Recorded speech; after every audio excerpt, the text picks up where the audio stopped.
Bismillahirrahmanirrahim. Alhamdulillahirabbil alamin.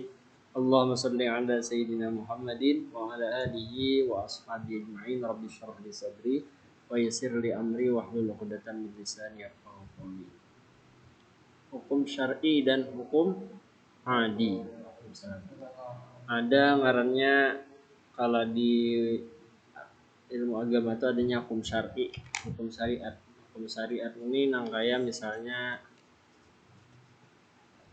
wajib, ada sunnah, ada haram, ada makruh, ada mubah, ada sah dan batil. Nah itu hukum syar'i ngarannya hukum syariat. Bilanya wajib artinya apa? Artinya barang nang didapat pahala jika dikerjakannya. Nah, dan mendapat dosa bila meninggalkannya itu wajib. Ngarannya wajib tuh.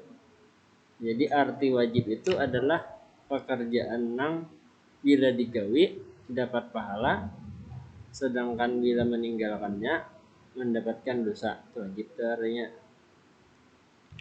Umpamanya salat 5 waktu. Nah, salat 5 waktu ini bila digawi dapat pahala, bila ditinggalkan berdosa. Nah itu wajib ngarannya, hukum wajib ngarannya. Tapi ada yang dahulu kita membahas tentang hukum wajib, tapi hukum apa wajib dalam hukum akli, hukum akal. Kalau hukum akli wajib itu maksudnya nang sesuatu nang harus disandarkan lawan Allah Ta'ala. Umpamanya seperti sifat Allah Ta'ala itu mempunyai sifat wujud, ada. Nah adanya Allah Ta'ala itu dikategorikan sebagai wajib, tapi wajibnya ini lain wajib syar'i, tapi wajib akli. Wajib akli ini artinya wajib yang harus ada dari apa di zat Allah Ta'ala itu. Artinya mustahil Tuhan tuh kada harus ada kata Tuhan tuh kada mustahil apa secara logika mustahil Tuhan kada. Nah itu artinya wajib akli. Sedangkan wajib syar'i atau wajib syariat itu adalah hukum nang bila hukum wajib bagi sesuatu perbuatan nang bila digawi dapat pahala, bila ditinggalkan berdosa. Jadi ada wajib syar'i, ada wajib akli. Kalau wajib akli itu berkaitan dengan sifat Tuhan. Wajib akli ini artinya Tuhan tuh mesti mesti bersifat nangka itu gitu. Misalnya sifat Tuhan wujud. Nah, itu wajib akli ngarannya, karena kada mungkin Tuhan tuh kada ada. Mustahil Tuhan kada ada kan gitu. Itu wajib akli ngarannya.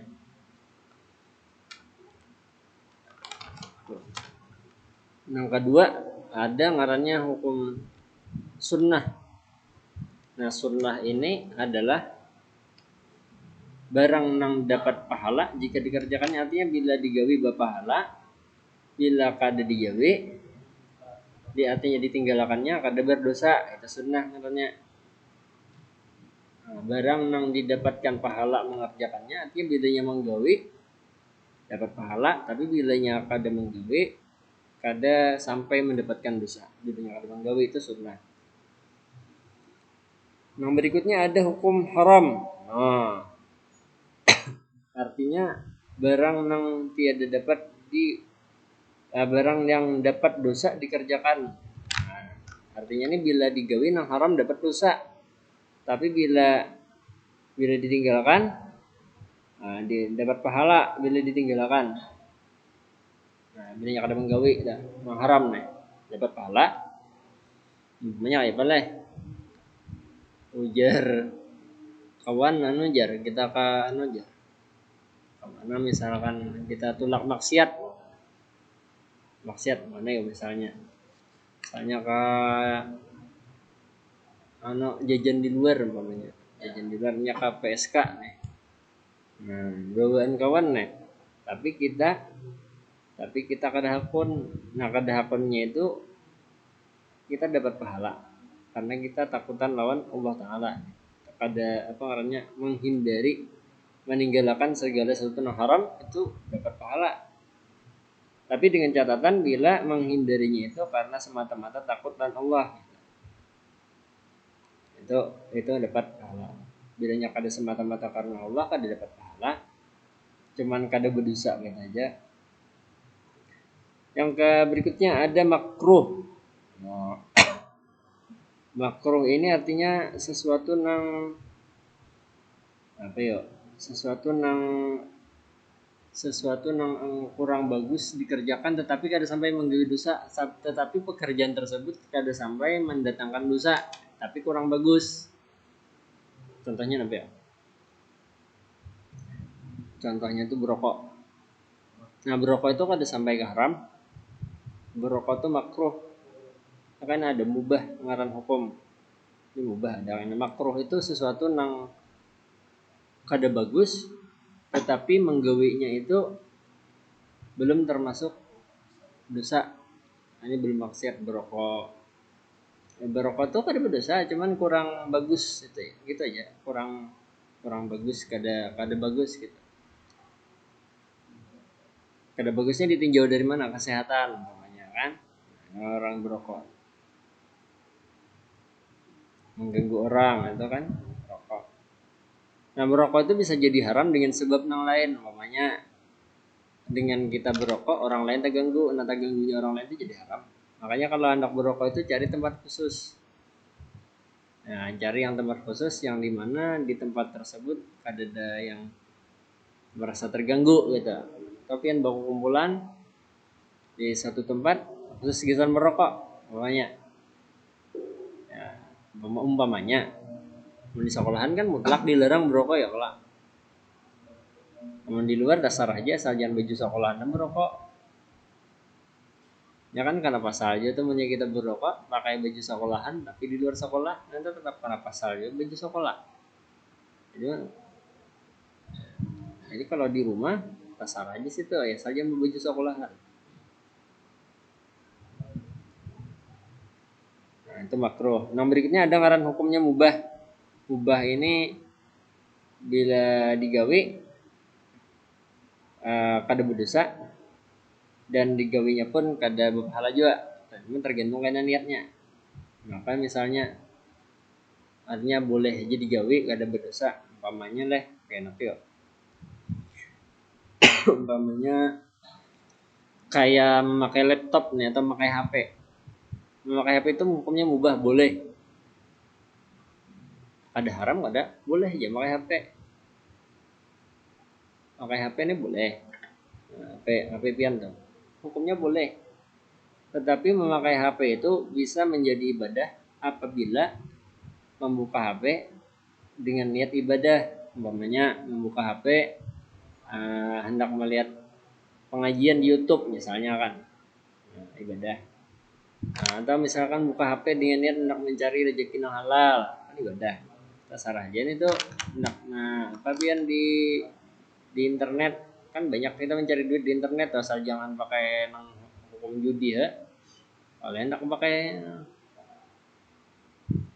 apa namanya ini ngarannya nang judi tuh apa slot kan. Nah, itu kan judi haram. Nah, anak belajar di HP boleh. Nah, itu malah jadi ibadah. Malah jadi ibadah. Sama kayak misalnya gawian kita guring. Nah, guring itu bila niat kita supaya kayak nasakulah awak siger sihat, nah itu ibadah. Kayak misalkan esok sekolah malam ini guring. Nah, sebelum guring itu berniat ulunnya hendak guring supaya kayaknya esok kawan sekolah menuntut ilmu. Nah, itu ibadah. Guringnya tuh ibadah.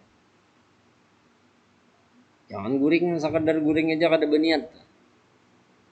Jadi guringnya pian tuh ibadah tuh mubah, guring tuh boleh. Tetapi mubah itu bisa jadi pahala bila ada niat yang baik gitu.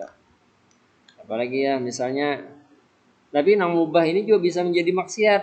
Umpamanya HP, main HP di dalamnya ada misalkan video porno. Nah, itu kan video porno itu yang jadi maksiat. Biasanya buka HP boleh, tapi ketika membuka HP dengan tujuan melihat video porno ya kan jadi haram. Tuh. Nah, kalau di tauhid ini setelah hukum syar'i itu ada hukum adi ngarannya, hukum adat kebiasaan. Nah, artinya hukum adi ini yaitu mementapkan sesuatu barang bagi sesuatu barang atau menafikan suatu barang pada suatu barang dengan lantaran berulang-ulang serta sah bersalahan dan juga dengan tiada memberi bekas salah satu itu pada yang lain, maka terbagi hukum adi ini atas 4 perkara. Pertama, pertambatan keadaan suatu barang dengan keadaan suatu barang lainnya seumpama keadaan kenyang dengan keadaan makan.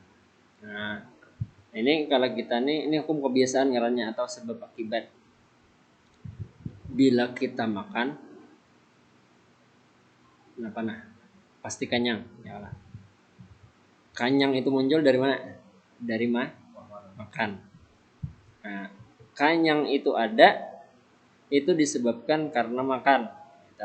Jadi kenyang ada karena makan. Nah, itu ngarannya pertambatan keadaan satu barang dengan keadaan yang lain itu sebab akibat.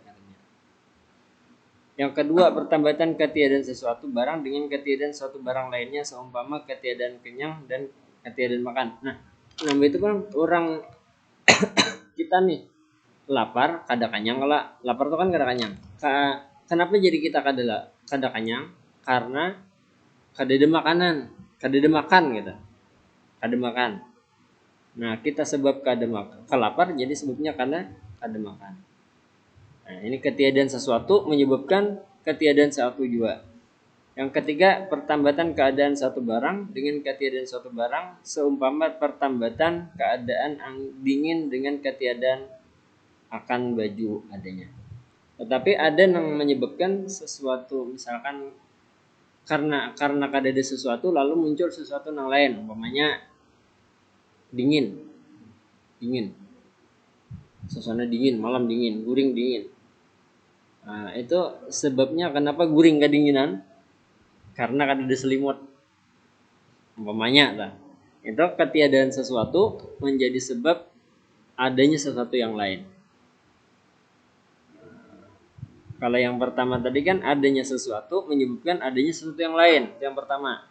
Yang kedua, ketiadaan sesuatu menyebabkan sesuatu yang lain tiada juga, kada ada juga. Kalau yang ini ketiadaan sesuatu menyebabkan adanya sesuatu yang lain. Ada 3. Yang keempat, pertambatan ketiadaan suatu barang dengan keadaan suatu barang lainnya seumpama ketiadaan angus dengan keadaan air menyiram juga adanya. Nah, yang berikutnya ini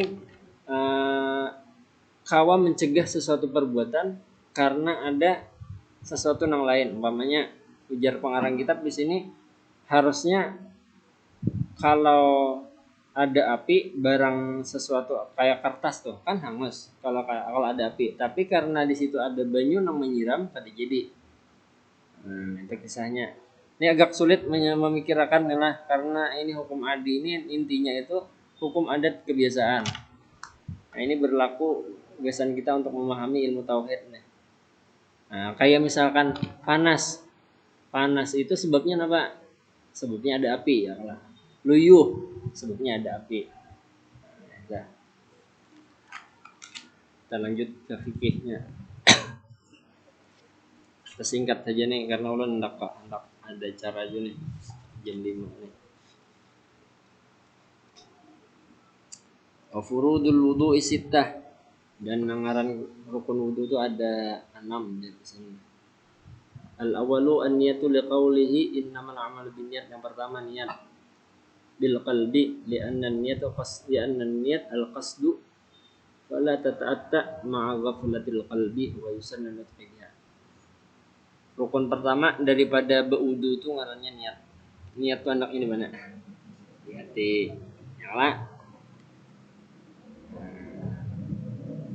Jadi niat berwudu itu sebujurnya kada perlu dibaca di dalam hati, tetapi mengatakan kita ini hendak berwudu, mengatakannya itu di dalam hati. Jadi ketika pian misalkan berwudu, pada saat membasuh muha yang pertama itu langsung aja basuh muha. Jadi ketika pas membasuh muha itu yang penting ingat kita sedang apa? Sedang berwudu. Itu niat ngarannya. Kada perlu dibaca di dalam hati. Sahaja aku berwudu menangkatkan hadas kecil karena Allah Ta'ala, jadi baca dalam hati nih tuh. Ya kalau kayak itu boleh aja juga. Cuman kalau hendak lebih ringkas itu kada perlu dibaca kayak itu. Yang penting pian ingat wudu. Aku nih hendak wudu, hendak sembahyang nah. Udah selesai itu.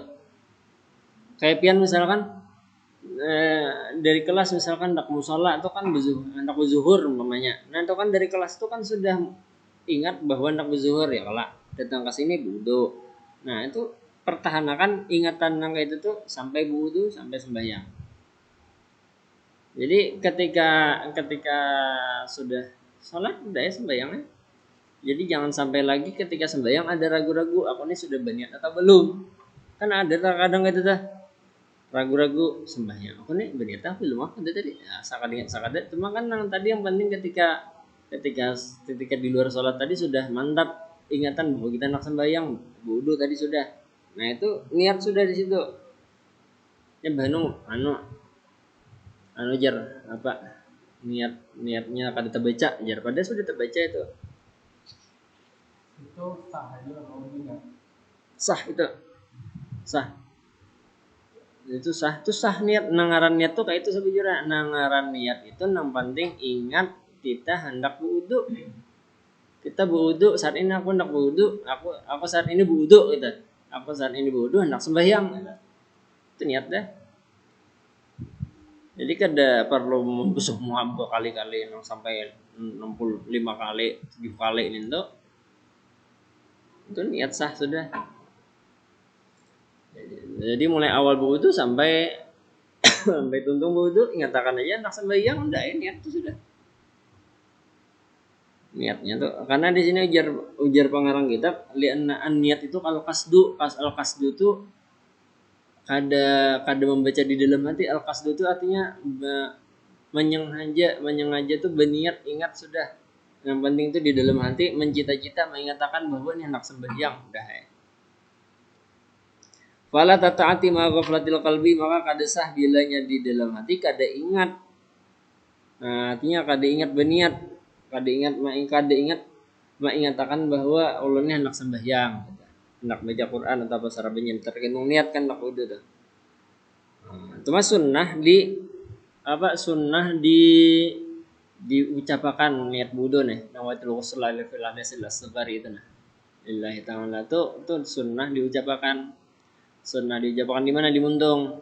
Jadi sebelum wudu itu sunnah mengucapkan ya nawaitul ghusla fi rafil hadasil asghari atau kalau kada hafal itunya boleh membaca pakai Arab pakai bahasa Indonesia aja bahasa Banjar kah boleh aja saja aku berwudu merangkatkan hadas kecil karena Allah Ta'ala itu boleh.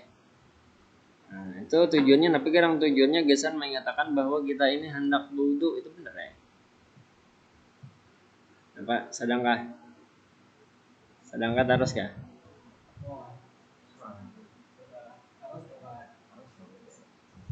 sedikit lagi lah sabaris lagi. Tajibu muqaranatuha bi ghasli awwali juz'in minal wajhi dan nang wajib kita beringat lawan niat wudu itu adalah ketika membasuh daripada bagian wajah. Jadi kan ambil banyu nah ketika banyu masuk ke sini ke bagian awal juzuk kan di sini pemulaan kita basuh maka di sini nang wajib kita menyatakan niat. Menyatakan niat. Itu harus ingat di situ niat tuh, jangan sampai kayak ada niat. Ingatlah, yang penting tuh ingat niatnya, jangan dibaca. Ingat niatnya, jangan dibaca di dalam hati. Ingat niat. Kan ingatnya tuh membayangkan aku nih langsung bayang dah. Aja. Jangan dibaca di dalam hati. Aku nih wudu nak sembayang aja dan ingatnya. Amunnya membaca di dalam hati panjang sawat habis banyunya. Amun nang di orang kampung masih madahi apa ngarannya harus membaca niat di dalam hati padahal kata itu makanya orang di kampung tuh banyak nambah wudu tuh ambil banyak wudu biasa asal ada berniat aja biasa pulang sampai besar itu kata itu sebujurnya itu diganggunya oleh setan kayak itu wudunya di waswisnya kita ada kata itu ya orang wudu itu diganggunya juga setan waswisnya rasa kada berniat asal kayak apakah sampai kena waktu sembahyang tuh kak tagenang aku tadi buat niat ke wudu kada kah aja pulang itu bila sudah sembahyang tuh tarasakan aja tuh ya diwaswis setan Nawaitu rafil hadas. Jadi niat wudu tuh untuk merangkatkan hadas. Hadas itu tahu ya, lebihan hadas. Hadas itu kotoran roh. Kotoran roh hadas. Kalau najis itu kotoran jasmani. Nah, kelihatan kayak tahi ayam, tahi manusia, tahi kambing itu najis ngarannya. Tapi ada hadas. Najis ini kotoran yang kelihatan. Tapi kalau hadas itu kotoran roh. Nah, kayak hanya kan ada kotoran yang besar, ada kotoran kecil ya. Kalau kotoran hadas yang besar itu mandi wajib ngaran anunya pembasuhnya. Kalau yang hadas kecil itu wudu aja. Nah, orang yang orang yang haid, nah itu hadasnya hadas besar, lebihnya. Nah, kalau misalkan lelakian keluarnya sperma, keluarnya air mani itu menandakan bahwa orang tersebut hadas besar, keluar sperma, hadas besar. Hadas kecilnya apa? Takantut. Hadas kecil takantut. Jadi orang bakantut itu hadasnya hadas kecil. Tetapi nya kada najis. Kenapa jadi kada najis orang takantut? Karena kada ada benda kotor nang keluar. Lain kalau misalkan inya takantut, lawan tak keluar oli-olinya, lain lagi kisahnya. Nah, itu harus beristinja nih, tak beristinja lawan wudu. Makanya orang takantut tuh harus wudu kalau nak sembahyang, karena nya bahadas kecil. Au istibahati shalah, ada niat wudu itu untuk membolehkan sembahyang. Umpamanya kayak orang nang kayak lalakian tuh misalnya ada nang masih kelaminnya tuh menetes terus banyu penyakit sel-sel baul ngarannya, artinya banyu kamih nang menetes terus tuh. Nah, itu orang kayak itu tuh kalau orang kayak itu tuh kan benajis terus tuh, hadas terus gitu. Nah, makanya niat wudunya tuh semata-mata kada mengangkat hadas, tetapi untuk membolehkan sembahyang aja, karena ini darurat ada biji penyakit. Itu kayak pampres orangnya itu, ya baju kamihnya menetes terus. Nah, kayak tik kayak keran yang kurang rapat ditutup dah. Ya ada orang kayak itu dah. Istibahat itu orang silsil baul ngarannya. Silsil baul itu artinya baju kamihnya menetes terus. Nah, orang nang berpenyakit kayak itu tuh kalau inya berwudu niatnya kada kawa untuk merangkatkan hadas, karena inya berhadas terus. Maka niatnya harus istibahatis shalah, untuk membolehkan supaya kau sembahyang. Au nahwiha mimma yaftakiru ila wudu'ihi au 'ali fardhi wudu, atau sesuatu niat nang lain nang itu gesan mengerjakan kefarduan yang harus disyaratkan dengan berwudu. Sedang gini kalau kita lah, insyaallah kita lanjut kena pulang. Kasihan buan pian kalau kehujanan. Allahu a'lam bishawab.